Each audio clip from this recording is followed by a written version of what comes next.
Welcome to ARK talks.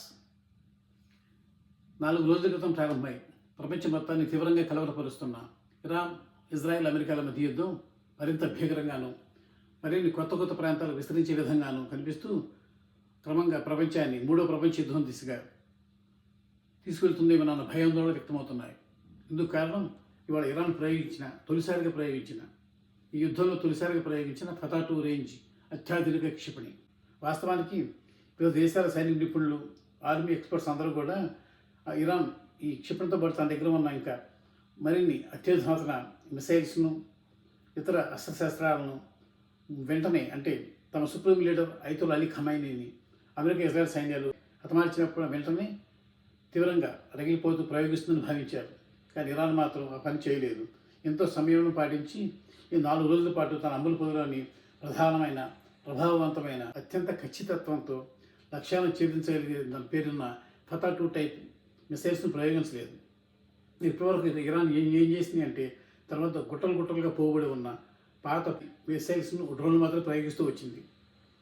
ఎందుకలా చేసిన అన్నదే ఇప్పటివరకు ఆర్మీ ఎక్స్పర్ట్స్కు, వార్ ఎక్స్పర్ట్స్కు అర్థం కావట్లేదు. ఇతర దేశాల వారికి యుద్ధాన్ని నిశ్చితంగా పరిశీలిస్తున్న వాళ్ళకు ఇప్పుడు వారికి కారణం తెలుస్తోంది. గగనతలం పైనుంచి తనపై శత్రు దేశాలు జరిపే దాడుల నుంచి రక్షించుకునేందుకు వీలుగా ఐరన్ డోమ్ ఏర్పాటు చేస్తుంది ఇజ్రాయెల్. ఈ విషయం గమనించే ఇరాన్ ఇంతవరకు ఫతా-2 టైప్ మిసైల్స్ను ప్రయోగించలేదని, పాత మిసైల్స్ను, డ్రోన్స్ మాత్రం ప్రయోగిస్తూ సాధ్యమైనంత ఎక్కువ విపత్తులను సృష్టించిందని అంటున్నారు.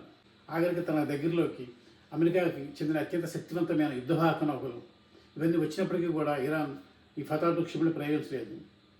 ఇదే సైనిక నిపుణులు ఇప్పుడు ఆశ్చర్యపరుస్తూ వచ్చింది. తన దగ్గర ఇంతటి పవర్ఫుల్ వెపన్స్ని పెట్టుకుని కూడా ఇరాన్ ఎందుకు వాటిని ప్రయోగించట్లేదు అన్నది $1 మిలియన్ ప్రశ్నగా మారింది. ఇప్పుడు ఇది ఇంత జరుగుతున్నప్పుడు ఈ 4 రోజుల తర్వాత ఇరాన్ ఇప్పుడు ఫతా-2 టైప్ మిసైల్స్ని ఎందుకు బయటకు తీసింది అన్నది దానికి సమాధానం ఏంటంటే, ఇరాన్ తన అనుకున్న లక్ష్యాన్ని సాధించింది ఈ 4 రోజుల యుద్ధం ద్వారా. అదేమిటి అంటే, ఇజ్రాయెల్ తనకు రక్షణగా ఏర్పాటు చేసుకున్న ఐరన్ డోము ఇప్పటికే చాలా చోట్ల నిర్వీర్యమైపోయింది. క్రమం తప్పకుండా ఇరాన్ దశలుగా ఒక వాయు తరంగాల మాదిరిగా వదులుతున్న మిసైల్స్ను, డ్రోన్స్ను అడ్డుకోవాల్సి రావడంతో ఇజ్రాయెల్ ఐరన్ డోమ్ ఇప్పటికే చాలా నిర్వీర్యమైపోయి క్రమంగా బలహీనపడుతోంది. గట్టిగా ఇరాన్కు కావాల్సింది కూడా ఇదే. ముందే కనుక ఫతా-2 క్షిపణి ప్రయోగించి ఉండుంటే ఈ ఐరన్ డోమ్ వాటి సమర్థవంతంగా అడ్డుకోగలిగేది. అందువలన ఇరాన్ ఆచితూచి తన దగ్గర ఉన్న పాత పురాతనమైన వాటిని అన్నిటితో ఉపయోగించి వాటిని నిర్వీర్యం చేయడం ద్వారా ఇజ్రాయెల్ ఐరన్ డోమ్ కూడా ఆ క్రమంలో బలహీనపడేలా చేసింది. దీంతో ఇరాన్ ఇప్పుడు తాపీగా తన దగ్గర ఉన్న ఈ ఫతా-2 టైప్ మిసైల్స్ను బయటకు తీసింది. ఇవాళ ఒకటి ప్రయోగించింది. ఇక నుంచి ఇరాన్ ప్రయోగించబోయే ఈ ఫతా-2 టైపు లాంగ్ రేంజ్ మిసైల్స్ ఇజ్రాయెల్కు భారీ నష్టాన్ని చేకూరుస్తాయని, అదే సమయంలో ఇజ్రాయెల్ ఒకటి పైన కాకుండా అమెరికా యుద్ధవాహక నౌకలు ఉన్నాయని ఇరాన్ చుట్టూతో సముద్రంలో వాటిపైన కూడా ఇరాన్ వాటిని ప్రయోగించే అవకాశాలు ఉన్నాయని నిపుణులు భావిస్తున్నారు. ఇరాన్ దగ్గర ఇంకొక 2 ఎవరికి తెలియని ఆయుధాలు ఉన్నాయంటున్నారు. ఇరాన్కి చెందిన శాస్త్రవేత్తలు, సైనిక నిపుణులు రష్యా వెళ్ళొచ్చారు. అక్కడ ట్రైనింగ్ తీసుకున్నారని చెప్పారు. రష్యా ఇరాన్కు నేరుగా ఏమీ తన దగ్గర ఉన్న అధునాతన ఆయుధాలను సరఫరా చేయడం లేదు. కానీ ఈ ఇరాన్ నుంచి ట్రైనింగ్ కోసం రష్యా వెళ్ళిన నిపుణులందరికీ కూడా ఆయా వెపన్స్ గురించి వివరించి ఉంటుందని, వారికి అందరూ ట్రైనింగ్ ఇచ్చి ఉంటుందని, వాటి ఆసరాతో ఇరాన్ తను కూడా తన దగ్గర ఇంకా ప్రపంచానికి తెలియని అత్యంత శక్తివంతమైన ఆయుధాలను సిద్ధం చేసుకుని ఉంటుందని సైనిక నిపుణులు భావిస్తున్నారు. దీనికి తోడు యుద్ధం జరగడానికి కొద్ది రోజుల ముందే చైనా నుంచి కొన్ని నౌకలు, ఏం తెచ్చాయో తెలియని నౌకలు కొన్ని ఇరాన్ చేరుకున్నాయి.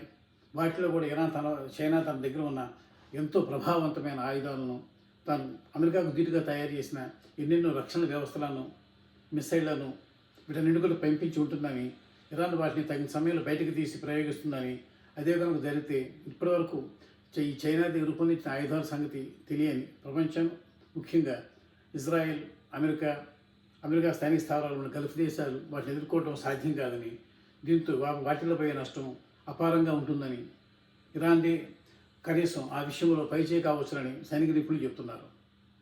ఈ విధంగా ఇరాన్ ఒక వ్యూహం ప్రకారం తను యుద్ధం గెలవాలని కాకుండా సాధ్యమైనంత ఎక్కువ రోజులు యుద్ధాన్ని పొడిగించాలి, అమెరికా ఇజ్రాయెల్ను ముప్పు తిప్పలు పెట్టాలి, అమెరికాకు సైనిక స్థావరాలను ఇచ్చిన గల్ఫ్ దేశాలను కూడా 3 చెరువులు నీళ్లు తాగించాలని లక్ష్యంతో ఒక వ్యూహం ప్రకారం కదులుతూ వెళ్తోందని తెలుస్తోంది.